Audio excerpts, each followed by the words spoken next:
political crossroads. It is Saturday, August 8th, 2020. We're going to do this show in English and talk a little bit at first about what's been going on this week in news politically and in general in Bolivia.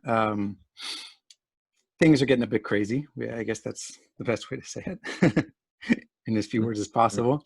Good morning, Ernesto. Good morning. Good morning, Paul. Thanks for being here. We're doing very good. Like you say, things are going crazy, and that's probably the title of the program today, because it is too crazy. Yeah, it's I don't know. There's a lot of I don't get worried or spooked easily, but being in Bolivia, I think you get a thick skin. Oh yeah, definitely. Yeah. But yeah, things are not looking encouraging. And I think one thing that's important to say is that when we do this in English, my assumption is, Ernesto, that those that watch in English may be watching from abroad or from outside the country and not be as connected or up to speed in terms of current events here and what's going on. My suspicions are those that watch in Spanish, in most cases, are living here, and you know, so it might be a little more important to give background on what's going on here. Right. So what's going on this week? A few things, and we've talked about this before. The current administration seems to be just lost or digging themselves into a deeper hole all the time. On last Sunday, 6 days ago, they announced very suddenly that they were going to end the school year. The Ministry of Education decided that, but it was announced by a different minister. Anyway, that's not too relevant. Point being that they just one day decided, oh, school year's over. Right. Catching everybody off guard. I think it was my personal opinion, it was a terrible decision. They do seem to have backtracked a bit. It reminds me a bit of the gasolinazo that we had with Evo. What was that? Maybe 8 years ago or so.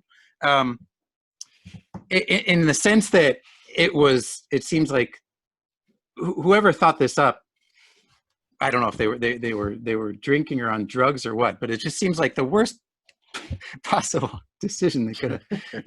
the worst way you could have done it, you know, like with the gasolinazo, they did it the week between Christmas and New Year's when everybody's having festivities and spending all their money and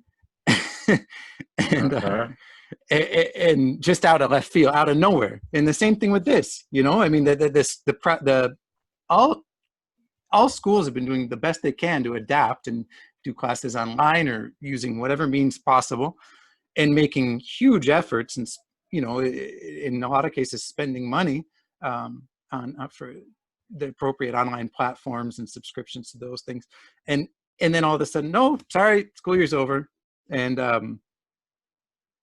also the private schools are having a real tough time economically, financially. So they have backpedaled a little bit and said, oh no, you know, if the schools want to continue, they can, but officially the school year is over at the end of July 31st. So some schools are continuing curriculum and their curriculum through what would have been the end of the year in November. Another story is whether, at least in the private schools, whether parents are still willing to pay a monthly fee to have their kids go to school without any kind of report card or anything like that. So that's one of the major issues we've seen this week. It was in the news very heavily between Sunday and Monday. And then all hell kind of started to break loose when we started seeing factions of the MAS party start blocking highways all over the country. So in some cases violently, we saw in Samaipata, and we have seen the fires being set. In El Alto, they aren't letting medical supplies through. And according to reports, that's causing oxygen shortages, which causes people to die that can't get the oxygen they need in the hospitals with the whole COVID thing. And also, just general chaos. Yesterday, they were looting trucks that were carrying chicken. It said 50 tons of chicken was looted out of trucks that were stuck at the blockades, and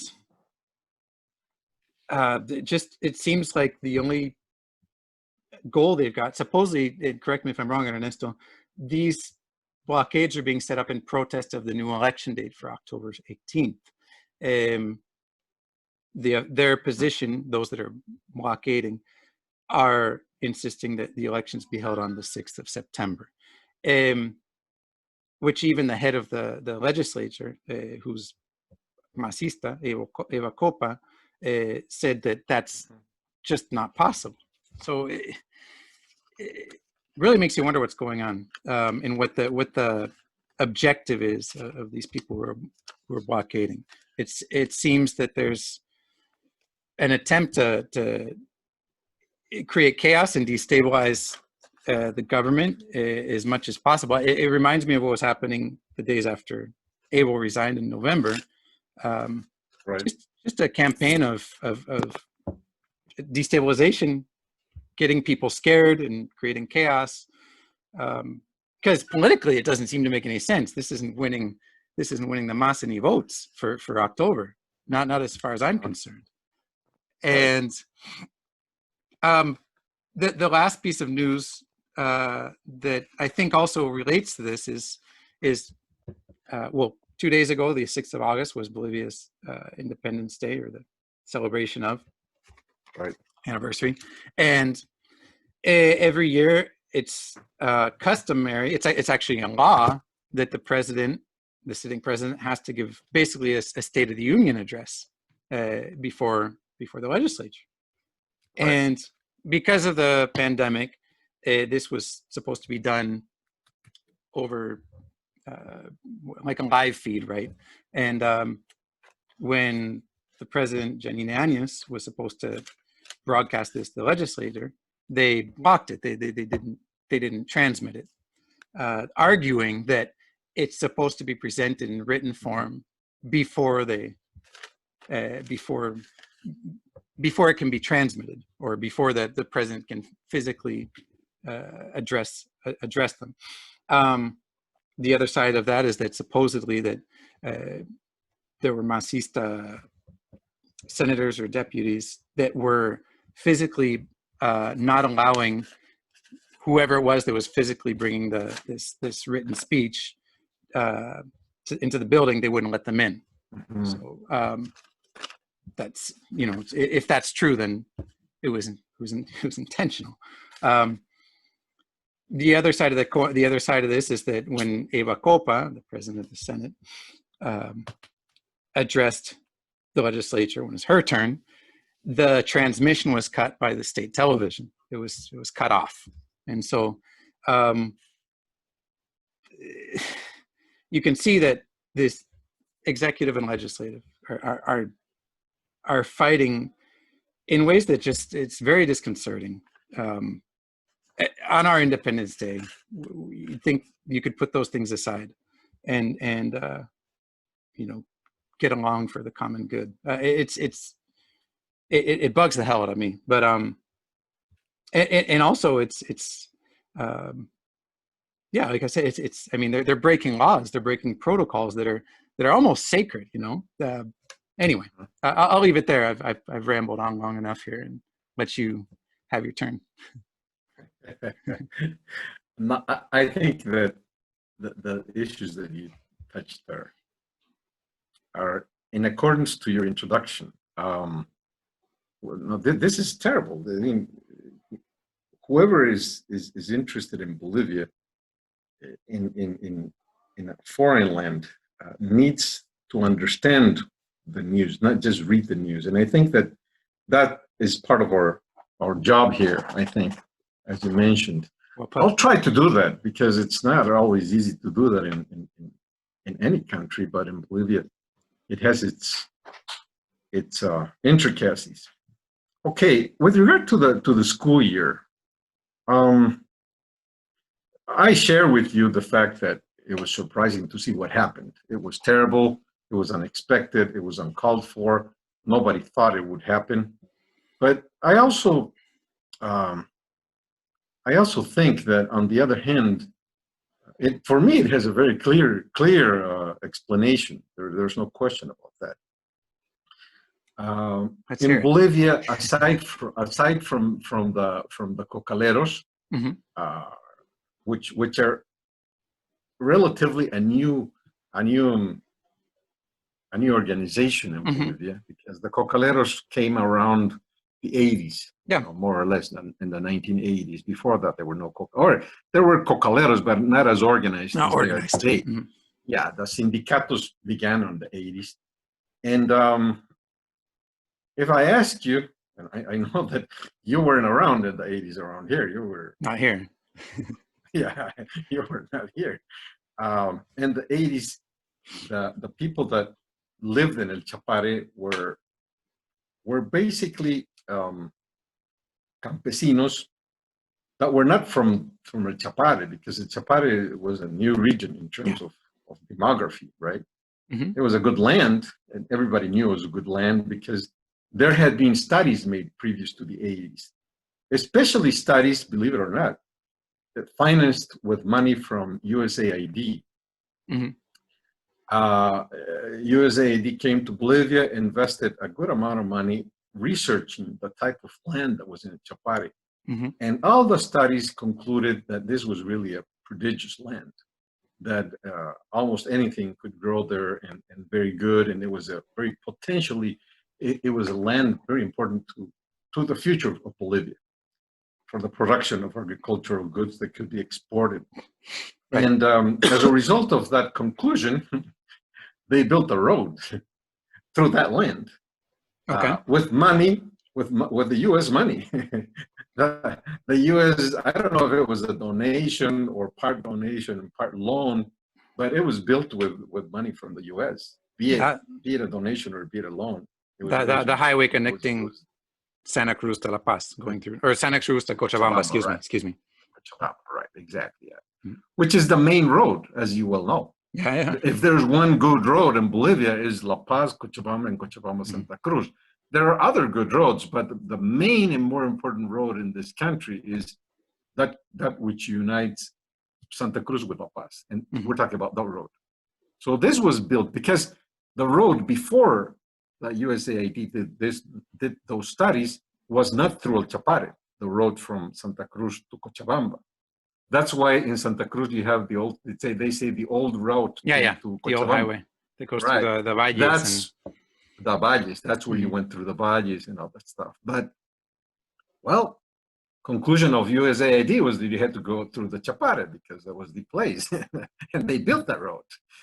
Not many years after that study and those investments were done, the Chapare started to boom.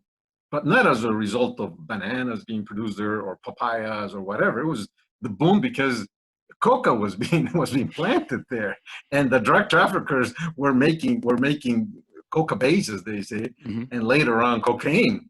And if there was one goal of later on the drug, the DEA, the U.S.'s DEA, was exactly the road of El Chapare. I had been in the 80s in meetings with people from the DEA that wanted to block the road from Santa Cruz to Cochabamba, road that was built by them.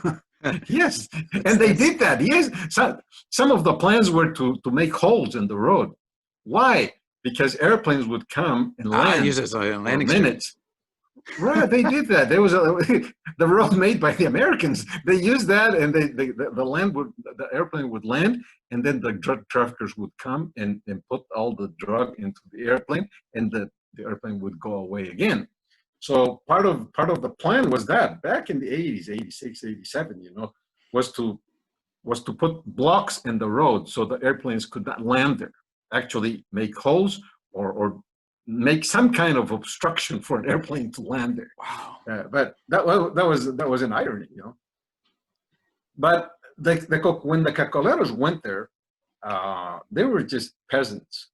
as you know, peasants with no education. You know, Yeah, from Oruro, um, Potosí, from from Oruro and Potosí. Yeah, but you know, why did they go there? They went there because the mines were closed Mhm. in 1985, mid 1985. The mines were closed, and the main syndicate in Bolivia, the main union in Bolivia It's at the that miners. time was the miners' union. Exactly, was the miners' union. So all these miners were left without a job by the government in 1985. Mhm. And they had no other choice but to leave Potosí and Oruro and to migrate somewhere. The automatic place of migration was the Chapare because that was the promising land. That was like Israel, you know, let's go to the promised land. And they went to the promised land. When these guys went to the promised land, they found a very good land, very good arable land, and a good road. But some of them were politically oriented because they were minors, some were not. But basically, a group of intelligentsia went there along with these miners, which was the intelligentsia of the extreme left, which in Bolivia are the Trotskyists. If there is an organized political organization in Bolivia, sorry for the redundancy, it's the Trotskyists. Yeah, they are well organized. It's probably the only well organized political party in Bolivia. The Trotskyists are very disciplined ever since they were found. And they worked very hard on the Chapare, and they succeeded. They succeeded organizing a very good directorate there because the peasants in El Chapare are not, as you probably have seen since you came to Bolivia, are not comparable to peasants in El Altiplano or other peasants in Santa Cruz. They are politically oriented very clearly. The whole discourse about coca leaf being the liberator of their blood, of their blood-like, and the coca sagrada, the sacred coca leaf, and all that stuff, is a political discourse that was built with brains in order to sell their theory, a reivindication theory of the Andean people, of the Andean oppressed, of the Andean Quechuas and the Andean Aymaras. So Mhm. that's how it flourished there, the whole political thing. And that's how Evo Morales later on became president of Bolivia, thanks to that whole workings of the Trotskistas in El Chapare. To make a story short, the second most important Trotskista union in Bolivia are the maestros, are the teachers. But they've been Yeah, around. yeah, the They've been around for a teachers. while longer. Oh, yes. And they were probably Obviously. amongst the first unions in Bolivia. I don't know if it wasn't the first union, because I think that the guys from the work in the newspapers that used to work in the newspapers taking pictures, the photographers, I Mhm. think they were the first union in Bolivia. But the teachers are among the first ones. And they definitely are the most radical group of people. More, I would say, more than the Chapare, because they're more educated. They read a lot. They are very well versed in Marxism and Trotskyism and the permanent revolution. So for them, uh, the opposing of a government is part of their lifestyle, Mhm. because they believe in the permanent revolution. The permanent revolution is they oppose to everything that is against the poor people, the lower echelons of society, and because they want change. If you tell them go govern the country, they don't want to govern. They're more like the pititas that you've seen. You know, what they say is, we are against every injustice in the world. So they go and they destroy anything that's there, you know, because they think that it's corrupt, because they argue that, well, all the arguments that they may have. So the maestros are terrible in this country in order to destabilize a regime. And what is true also, and that's probably the reason when a person lives in Santa Cruz doesn't understand really this whole thing, is that the maestros in Santa Cruz really don't harm the government because they're in Santa Cruz. You cannot harm the government if you're in Santa Cruz. But the maestros can really harm the government in Santa Cruz and in La Paz. Mhm. And that's where the political strength of the Trotskyists teachers are located, in La Paz. And we both are not there, but I'm sure that they were making a lot of noise in La Paz, in a lot of trouble, and they were not going to get into an agreement with the government in terms of lowering their salaries, or stopping the year and not earning more money. And well, they're just difficult people to deal with in good times. That's an issue. Do the teachers get paid they get paychecks 12 months a year, or only when during the school year? Yeah, they get. Oh, I don't know if it's 12 months, but they get salaries for 11 months or 12 months. I'm not sure of that, but they get paid for the whole year because they're workers, and that's how the union has gone through all these years, implementing those policies, and they finally won. No, I'm pretty sure they earned the whole, like anybody else. Even during vacation, I think they have a vacation, and they have an earned vacation, as they say. mm-hmm. That extends obviously to private education, because many of those teachers work in a public school and in both private school, because teachers, as you know, they don't work 6 hours full in a school. In Bolivia, it's a 4-hour school. Right. So morning and shift afternoon. after. Right, they shift and then they go to a private school. So it's the same teachers, basically. Not all the teachers from the public schools go to the private, but many of them do. And it's this politicized teachers. So that makes it a big problem, because that's where you needed to get an agreement between the parents and the teachers. And it was very hard to reach an agreement, because these guys are never willing to reach an agreement, not in lowering salaries or getting fired. So what the government ended up doing was a logical conclusion, a logical economic conclusion, and maybe a logical political conclusion too, because it was very hard to keep on going with all these people running around the streets and making all this trouble. The government has erased the problem of the teachers' unions in La Paz, basically, with the Trotskistas, and the problem that they now face is education. What are we doing with the kids?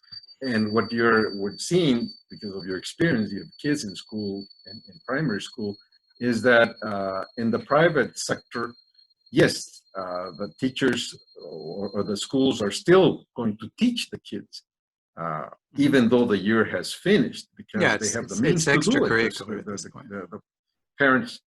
The parents can pay for that money, and the school can still do the classes. So that's solved for that part of the population. Yeah, some of them, but it's not solved for the poor people. So we're really going to feel the brunt of not having an education during the latter part of this year are the poorest people and the poorest kids in Bolivia, which are in the physical education sector, which don't have internet, but have computers, don't have telephones, and so on and so forth. But the measure was basically a political measure against the Trotskyist teachers. Yeah, that's what happened there. I don't know if it's right or wrong. Well, it shows me one thing, Paul. The government is inept in politicking. Politics is talking, is negotiating, it's reaching agreement. Even if it's hard to talk with the Trotskyists, all governments speak with them. All governments sit down on a table and reach agreements with them. Mm-hmm. Because they also know that if they keep on pushing and pushing and pushing, it's even hard for them to reach victory, because when you only push, and there's nothing gained, then politically they also lose, because you can't always be demanding things that are not possible to reach.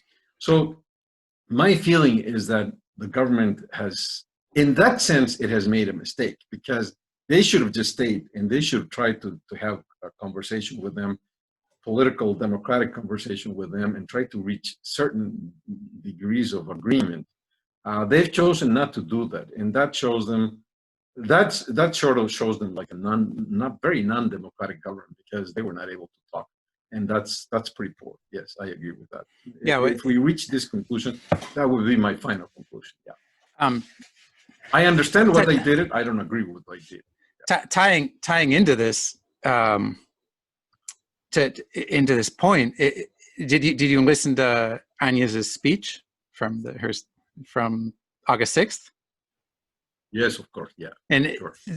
in regards to education, it was, thankfully, it was about 30, 35 minutes her speech, much shorter than what we're used to with her predecessor, with Abel. Thankfully. But education was left for like the last 3 minutes. There was pretty much no mention until the very end. And she said, "Oh yeah, well, you know, we're making a great effort." And I think she said 48,000 teachers have been trained to work in online education or online classes. Right. And I scratch my head and I go, in what moment? You know, I haven't seen. I'm not a public school teacher, but I know a few, and I have to scratch my head and wonder where that came from. In what kind of, you know, classes they've been giving these teachers, or the government's been. And that next school, when the next school year comes around, whenever that is, and however that is, that there will be after hours classes to get kids caught up. But what I'm getting at here is that there seems to be no or a minimal focus on this topic in regards to the current administration. They're giving it way less consideration than it should be receiving. That's my perception of it. You know, if you just take people's personal experience, my experience, people I talked to, after, I think it was 3 months, the Cárdenas, the Minister of Education, came out and said, "Oh yeah, well, you know, the teachers can use WhatsApp or radio or this." I mean, it took him like 3 months basically to make a public statement. You know, it didn't solve anything. And you know, the teachers were already doing that. Everybody's been kind of doing what they can with the sorry, the word just left me, with resources that they have. And no thanks to the government, you know, doing with what they've got on hand. And so I don't know, in terms of what you're saying with the Teachers Guild or syndicate or union in La Paz creating issues, I'd assume that's you're probably correct. But the other side, it just seems like and I don't like to criticize, but it seems like there's been no capacity with this government in dealing with creating some kind of plan. It doesn't seem like, you know, what I just said, a 35-minute speech where Añez just basically blamed the MAS for everything in the prior 14 years. Even in terms of education, she said it wasn't just the MAS, it was all the previous governments, left or right or whatever. But it's really disconcerting when what I got out of that was this administration has no plan whatsoever at how to confront the issues that are coming out of, well, Bolivia's already got plenty of its issues on its own without a pandemic, but with the pandemic and what's the weight that's put on everybody's shoulders, they don't have a clue of what they're going to do. They don't have a clue. Yeah. And that, no, you're go right. ahead. They don't have a clue. But on the three issues that you introduced, that we agreed to talk about before, it's the same thing. It's the same recurrent thing. I'll just bring you an example of what I think they should have done, because when I first exposed about the Trotsky's Guild or Union of Teachers in Bolivia, that's true, but that's true in La Paz, and that's important to point out, because nowhere else that situation is replicated, it's duplicated. It doesn't happen in nowhere else in Bolivia.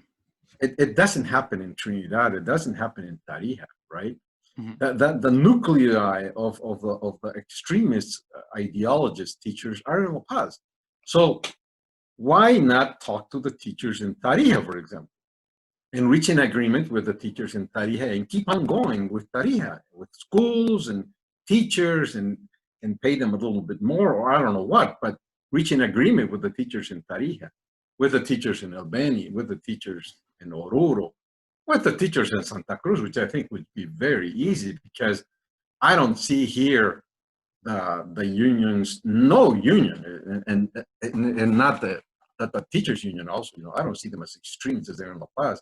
I think they're people that are willing to reach agreements and agreements that are feasible to work with, that would be beneficial to them and beneficial to the system, given the pandemic.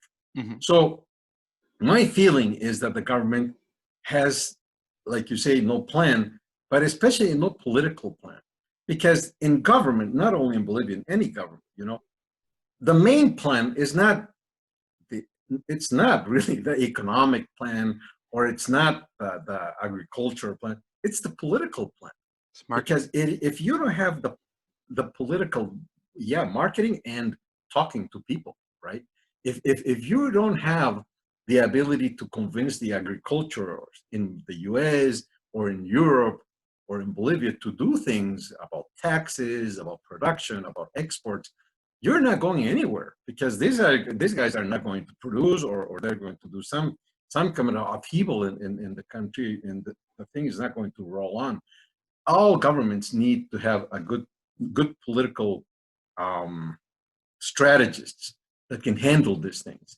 And this government has no political strategies that can deal with these people, that can deal, in this case, with the teachers union. Mm-hmm. And if you cannot deal with them in La Paz, okay, deal with them in Tarija, deal with them in Potosí, deal with them in Santa Cruz, and then the guys in La Paz will feel that they're losing the whole guild. Yeah, right. So there are ways to do this, but you need the people that can do it. But see, that's what I'm pretty. I think a lot about the time that we had a program with Carlos Valderrama in our podcast. Yeah, he did say that. I must be honest about that. He did say that this government was basically an extreme rightist government, that no dialogue, and fascist government. Mm-hmm. And I recall. all we see is that. All we see is that these people are not willing to talk with anybody. If we go to the blockades issue, for example, to the blockades, now there they are. Okay, they have 60 points or whatever. There are 60 blockades in Bolivia. Mm-hmm. And yes, they're killing people. That's true. I mean, no oxygen in Oruro, and people are dying in Oruro, right? No oxygen in La Paz, people are dying in La Paz because these people are blocking, and that's terrible, right?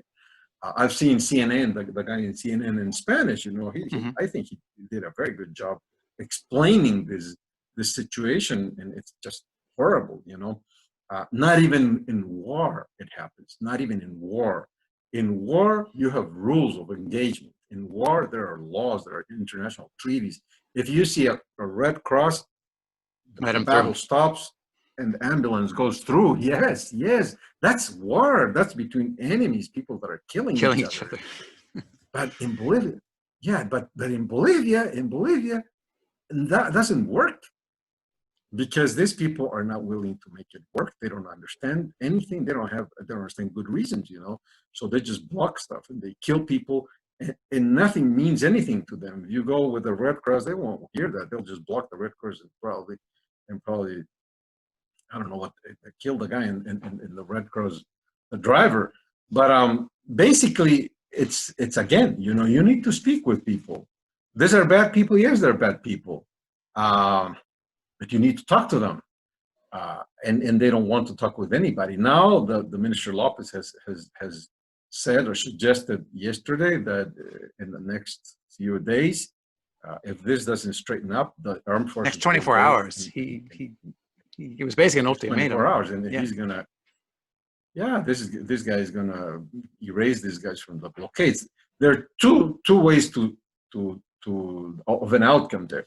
Either he'll be successful, and the blockaders will run away to their homes, or they won't be successful and they'll kill the blockaders. And that's terrible, because the government is going to, once again, kill people, and the armed forces are going to be involved in the killing of the people, and you keep on rolling with a violation of human rights. Yeah. And you keep on rolling with the thesis that this government is a fascist government, that it was a coup in November of 2019, that it wasn't anything else but a coup, and they go just approving that theory from the opposition, which is the masses theory that this was a coup d'état. So you need people, you need political strategists that can speak with these people, that can talk to the bloqueadores and see how they can unblock all these sites. Terrible, but I see again, it's always the position of force, the position of, even in the States, you see, even in the States where things are much more organized, you have a state that is very powerful. You know, you have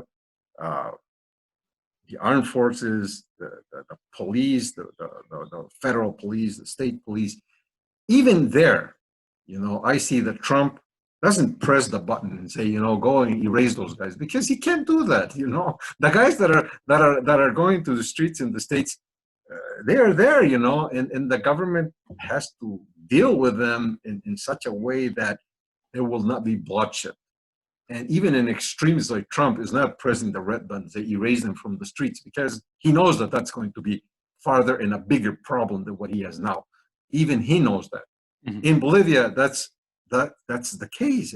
That's obvious case, because the government is not that strong here. In general, the institutions are not that strong. So if you cannot deal politically with these people that are making the blockades, what you automatically have is the armed forces going in there. Either they will go and kill people, or they won't go, which is another chance.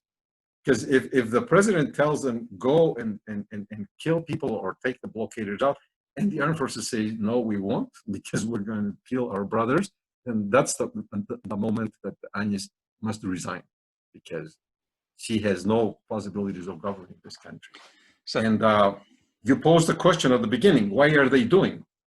They're not getting any votes from this. Of course they're not getting. We know that this is not a democratic issue. What they're looking for, probably, in my theory, is to overthrow the government, because they've seen a very weak government.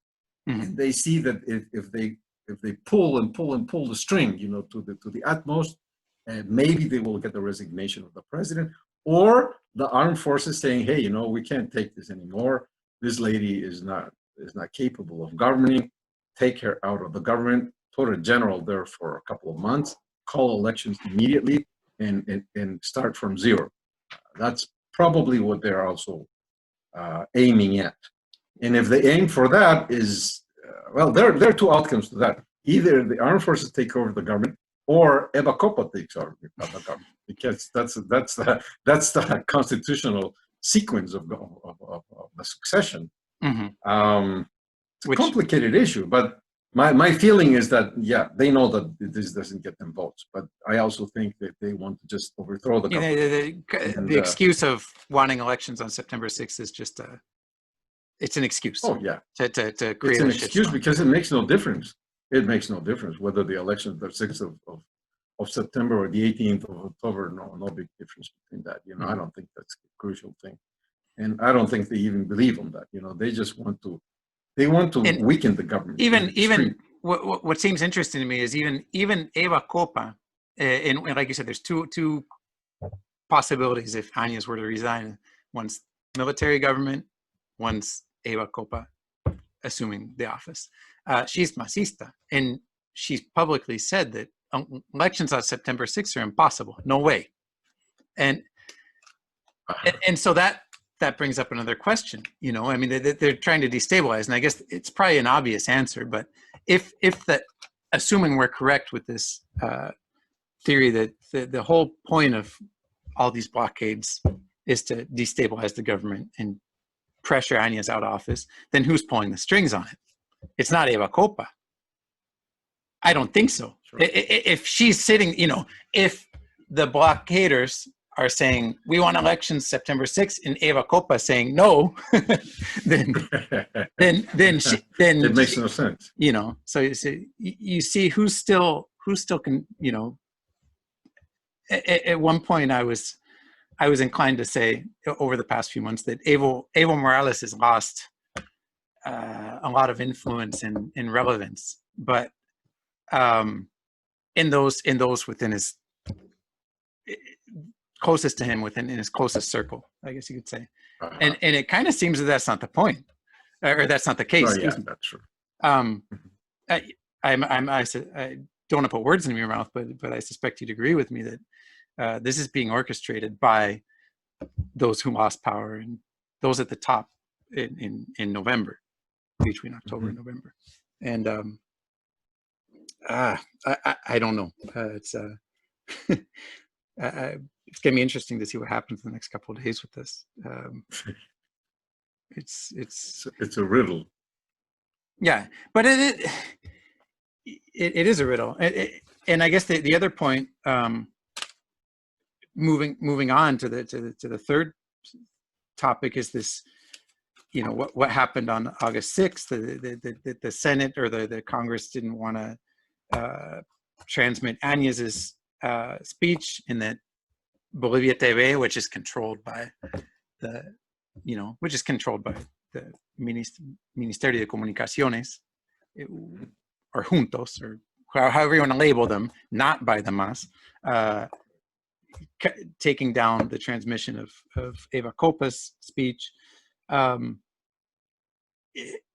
It's real hard to decipher or what's going on here. I don't know. It's you at the beginning of the transition, if you want to call it, with Añez assuming power, you saw that there were some promising signs of cooperation between the legislature and executive, of getting us out of that whole mess. And now it seems like that's all gone to hell in a handbasket. And so it doesn't make sense that Eva Copa would contradict those that are blockading. I just don't get it. I don't know what's going on at this point.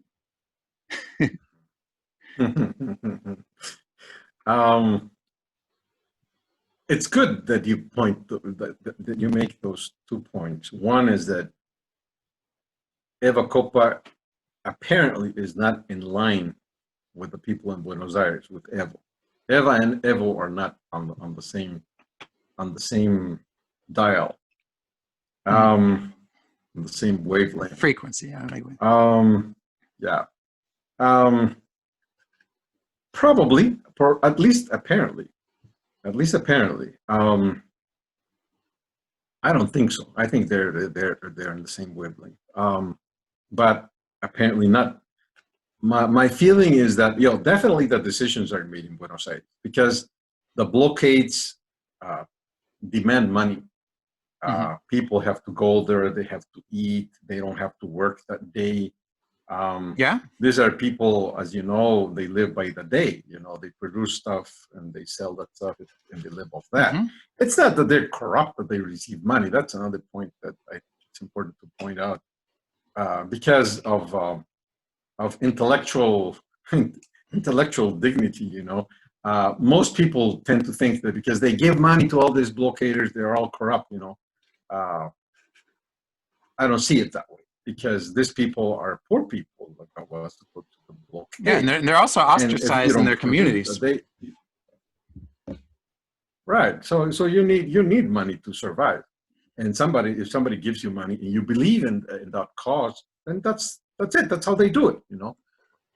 That's how it's done. I'm not saying that's correct, but that's the logic of this whole thing. It's not that they're all corrupt, But yeah, there's somebody that has money on hand giving all these people in order to all do all these blockades. That's not Eva Copa. Eva Copa has proven not to be a millionaire, but the people that are in Buenos Aires are suspected to be very rich and that have the money to finance all this stuff. And that's most likely what is happening. This whole thing is orchestrated from Buenos Aires, and they're distributing money and doing all the plan that way. Yeah, it seems like a do-over. Basically, it seems like a do-over for what didn't work out between November 10th and November 16th or so. Oh yeah, that's correct, because they messed it up back then. Yeah, and they're trying to regain power, and this is part of their strategy. Now, where is Eva Copa? I don't really know. I don't think she would be divorced from Evo. I don't think that's right. But she needs to make all these public statements, and I don't know if this is something that Eva speaks with Evo. But yeah, I hear what you say. There's a contradiction there.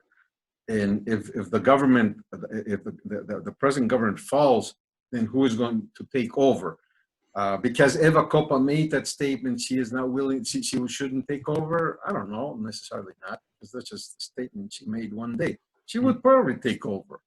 And she would probably say, you know, it's impossible on the 6th of September, but it is possible on the 30th of September or something like that, and that would be it, you know, and everything would be mended.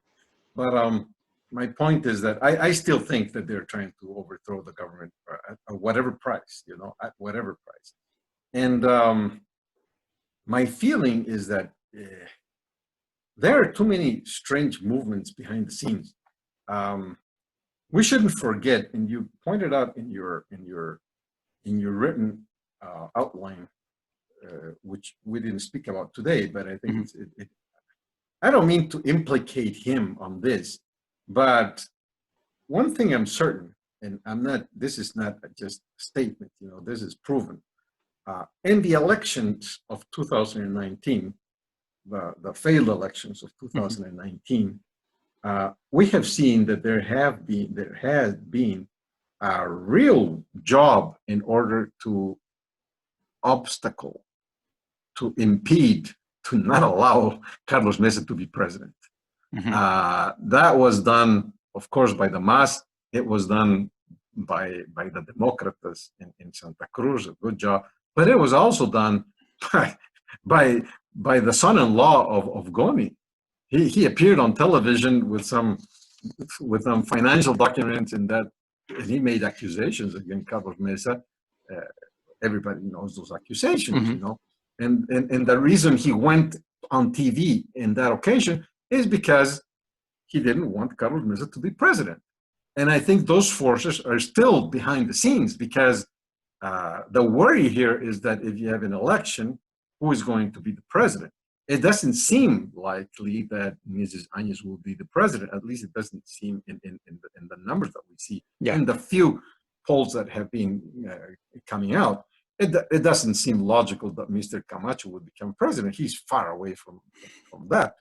And the only person that seems probable to become president in Bolivia, if the MAS doesn't become president, if the MAS doesn't get the presidency, is Carlos Mesa.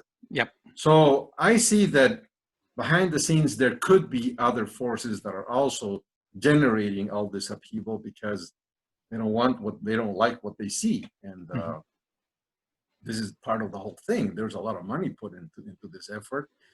I'm sure of that. And a lot of political brainstorming here. And yes, we have, it's good to try to understand this thing, because we may be wrong, but it's part of a democracy to speak about these things and make theories about these things, because there are big interests here. The big interest is the MAS, of course. They have the money, they need the power, they have been in government 14 years, and they want to keep on governing Bolivia in their terms. Of course, that's an obvious one. After that, there's Carlos Mesa, but Carlos Mesa, all he has is a good reputation, and he has a lot of people that are willing to vote for him because of that. But there are forces against him that are very strong. You know, it's the MAS, it's the son-in-law from Goni, saying those forces are still there. That's what I mean, you know, and that makes this whole spectacle less understandable, because it doesn't show on the surface. It's beneath the table that these things are happening. So it's a complex issue, but we're going to see the results soon. Not so far away, just some weeks away from this whole thing. 8-9 weeks. Yeah, let's see in the next few days what's going to happen in the blockades, because that's exactly that. The promise of Mr. Lopez is that there are not going to be blockades next week. Let's see that. As you say, he said 24 hours, so the hour is coming. We'll see. The deadline is coming very soon. The last thing I read this morning was that they have already mobilized police. Didn't say military, it said police. So yeah, we'll see. What else do we have on the agenda here? Remember, the police. Yeah, go ahead. The police doesn't want to see Evo in the presidency. The police doesn't want to see Evo president. True. That becomes evident to me, because because they are the ones who really were instrumental in his downfall. Yes. So they're not willing to have him as president or a very powerful figure again because they're going to suffer from that. Yeah, there's definitely they're very high up on the list of groups, between groups and individuals, that should be afraid of retaliation or repercussions if Abel comes back, or if the Mas regains power. That's for sure. For those who don't recall, the police were basically the tipping point in the 3 weeks of protest that got Abel out of power. Right. Go ahead. Right. It's not a. I think it's good to say. There are certain people that are not willing to come to speak in front of cameras politics in Bolivia. We've asked people. We've asked people who won't come. Right. They're like, we'll see what. Right. Not until after the elections. Exactly. Depending on who wins. Yeah. But that's an interesting point of view. That's interesting information to analyze. People are just calculating because they fear that if they say things and the next president is the Mas, they're going to be in trouble. So people, they have that ghost behind. There's a ghost behind Bolivia right now. And people are careful about go. They're scared. So yep, it's an interesting distinction. That's an interesting point. Because between the Mas and the current administration, that, and as you were saying, this government is like if we're honest and straightforward, this government isn't as concerned with due process and I'm sorry, I just lost the words again. Due process, dialogue, as we mentioned earlier, and you could say they're very right-wing fascist, blah blah blah. All these things. At least they do a lot of things that would lead you to make those kinds of observations about them. But one thing that I don't think is that people are afraid to speak their minds. I don't know anybody who's like, oh, I'm not going to say anything bad about Añez or about her ministers or what they're doing, because I'm afraid they're going to come after me. I haven't, and then this is a totally, I'm diverging into something. No, but it's a good issue. Who is afraid of Georgie Porgy? Sorry? Who is afraid of Georgie Porgy, man? Come on. Yeah. And what I mean is that if they could and they had the power, we wouldn't be speaking at this moment. Because Murillo and Lopez and that group is very fascist. If they would have the means to shut us up, they would. But they don't have the means. They don't have the judicial. And that's been proven in many instances, They don't have the courts because the courts are masistas and they pretty much do whatever they want to. So I don't know the percentage. I think they would have half of the judges and the other half is masista. They're freelance right now. So my feeling is that, yes, they're fascists, but fascists without power cannot really be fascist in the whole sense of the word. Yeah, it's interesting to think about. Remember when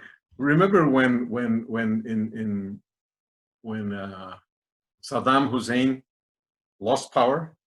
Yeah, and he escaped, and then he was found in a hole. Yeah, that was right after I came to Bolivia. When they brought him out of the hole, he was another Saddam Hussein.